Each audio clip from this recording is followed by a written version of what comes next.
The feeling of when you can spend $1 on Facebook ads and turn it into $2 in revenue is the most beautiful feeling that ever happens, because Facebook reaches so many people on the earth. I think it's like almost 2 billion now. You can take up your campaigns, you can scale up your ads so fast and so hard and make so much revenue that it's ridiculous. And I'm gonna go over how to create that magical feeling of where you spend $1 and get it back instantly into 2 in one day. And you can do that by writing ads that convert, okay? It all starts with this. My name's John Crestani. I'm an internet entrepreneur. I've spent millions of dollars on Facebook ads. I built a $3 million per year business from doing Facebook advertising. And I'm gonna go over in this video how to write ads that convert. And I'm gonna go over the 4 major steps to writing ads that convert,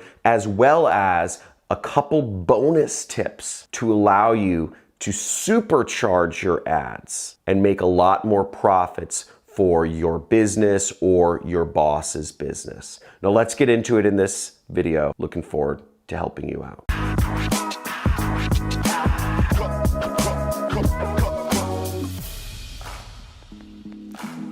So the first thing you have to understand about writing Facebook ads that convert is that nobody wants another product or service in their life. What people really want, you see, is they want a solution, okay? Or they want some form of transformation to occur. They want to go from their financial state to a much elevated financial state. They want to go from being single to having women all around them at their beck and call, or maybe just responding to their text messages. They want to go from having, low self-esteem to more self-esteem. They want to go from having an ugly house into a beautiful, majestic house worthy of being featured in Architectural Digest. Point being, if you come at it from the thought of mind, from an egotistical perspective that you want to sell your product or service, you aren't going to sell it because you're only thinking about yourself. In order to sell, you're going to have to think about creating a solution for somebody else,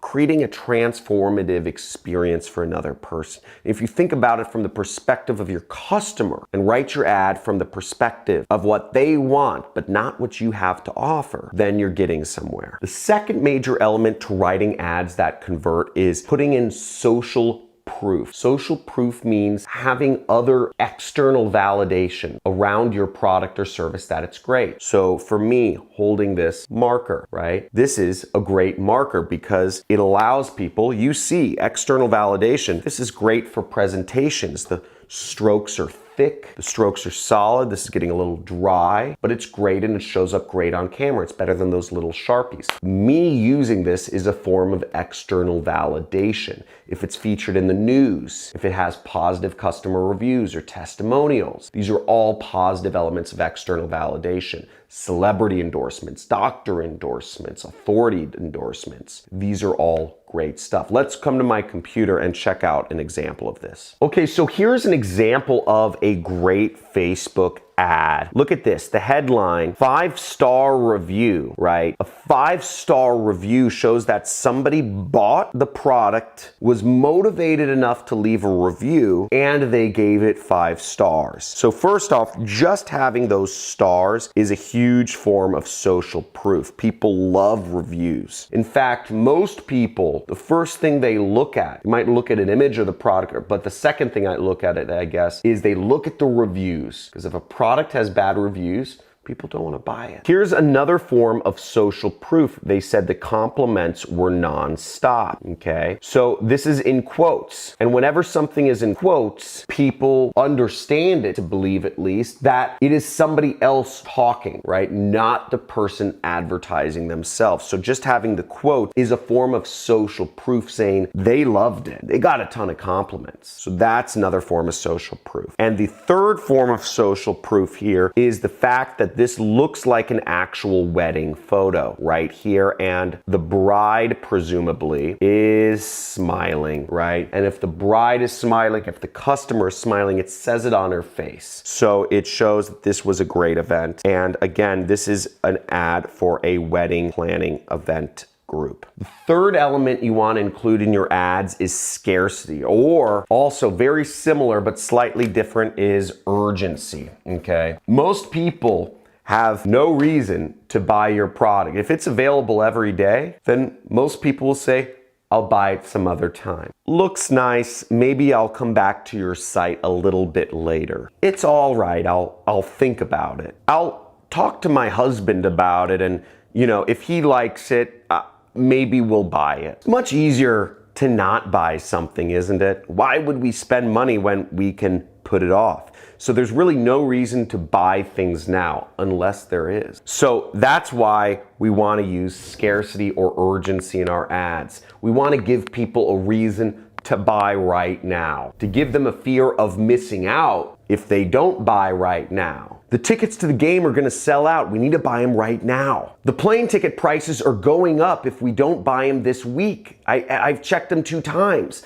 They've gone up each time. Those are examples of urgency and scarcity. People are going to buy fast. If they have those thoughts in their mind, if you can create that sense of urgency and scarcity, people will act, and your ads will perform way better than anything else. In fact, this is actually, I believe, the most powerful thing in all of advertising is creating urgency or scarcity. It's hard for some products, but you figure out how to. It's an obstacle, right? You may sit there and think about it for a minute, an hour, a day, a month, a week, but if you figure it out, how to bring urgency and scarcity to whatever product or service you're selling, you will make way more money than if you hadn't. So here's an example of urgency to get a product that really, for a product that there really wasn't any urgency in. And these are bed bug eradication kits. And this was a product I was an affiliate for. And I started making, this is back in 2013, I was earning about $50,000 a month advertising this product on Facebook. Now I was spending about $20,000 to $25,000 a month. So I was making about $25,000 to $30,000 profit. So that wasn't all profit, but this is how I was able to add scarcity and urgency to this product that I was selling. And here's the exact Facebook ad. It says, bed bugs are shutting down businesses and being found at local movie theaters and home. Massive bed bug epidemic. See how to avoid being attacked. And what you'll notice is not only did I have, from this ad alone, I had about 800 people purchase, but people were sharing my ad. If you look, zoom in here, 4,000 people shared my ad, which helped me make a lot more money, okay, for free. And you see I was targeting a lookalike audience here. If you want to go deeper into it, 55, 60, excluding locations, desktop. You could check out all my targeting, but the point is this ad worked. And the way I created urgency was I said, see how to avoid being attacked. And the implication there is that you may be attacked by bed bugs, and figuring out how to avoid it is probably in your best interest. That's some serious scarcity right there. The fourth way to write ads that convert on Facebook is use stories. The more stories you can create, the better. And stories, it's how humans communicate. We want stories. People like stories. People like context, because just telling you that, scarcity works, you might be like, okay. I've, seen that in some other blogs before, John. But if I actually show you my bed bug ad and show you the dramatic effect that figuring out scarcity had on my ROI and my ability to earn money as a marketer, that hopefully lends some credibility and believability to the fact that, no, it's a pretty important subject. Now, I'm gonna give you 2 bonus ways to actually beef up your Facebook ads a little bit here. And one is, you saw with the stars, but emojis. Emojis are great, okay? Emojis, you could use that flame symbol, okay? You could use, whatever it is, however you can use symbols of, let's say happy people, whatever it is, holding hands. There are a lot of emojis you can use that really help out. Just make use of them where they are applicable. The stars work great as showing social proof. The 5 stars is probably the most powerful thing you can use. In fact, you can write ads that are just 5-star reviews, then quotes, then another 5-star review, and then some quotes, etc. That's one of the most powerful ads. And the second bonus tip I'll give you is Varticles. So your best stories, your best ads, turn them into video articles. Video articles are like those you see in Now This and those other media publications like The Dodo. So look up The Dodo and you'll see the sorts of videos that work really well on Facebook, which are these kind of very visual with text as well. Hopefully that helped you learn a little bit about Facebook advertising in 2020 and how you can get a competitive edge here. So if you like this video, make sure to hit the like button and let me know in the comments below what was the most helpful piece of information for you. Was it learning to sell solutions instead of trying to sell products? Was it social proof? Was it scarcity and urgency? Or was it stories? Make sure to hit that subscribe button so you can see more videos of me and hit the notification bell so you're notified as soon as they come out. Talk to you soon.